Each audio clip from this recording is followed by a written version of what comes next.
Sunday morning பேர்ட்ஸ்க்கெலாம் feet வைக்கலான்னு போகிறேன். இங்கே பாருங்கள், ஒரு பேர் வந்து கேஜை விட்டு வெளியில் வந்துருச்சு. சம்மர் முடிஞ்சு இந்த ப்ரீடிங் சீசனில் நெஸ்டிங் மெட்டீரியல் கொடுத்துருந்தேன். ப்ராப்பராக கேஜை க்ளோஸ் பண்ணல போல இருக்குது.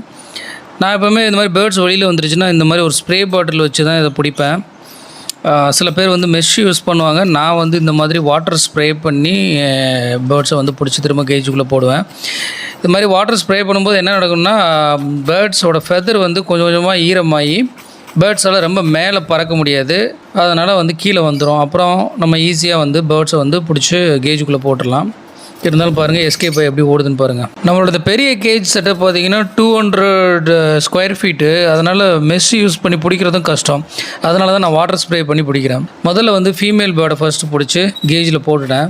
அதுக்கப்புறம் இதே மெத்தடே ஃபாலோ பண்ணி மேல் பேர்டையும் பிடிச்சி கேஜில் போட்டாச்சு. இப்போ நம்மக்கிட்ட இருக்க பேர்ஸ் எல்லாமே நெஸ்டிங் பண்ணிகிட்டு இருக்கிறாங்க. இதோட ப்ரீடிங் ரிசல்ட் என்னன்றதை நம்ம அடுத்தடுத்த வீடியோக்களில்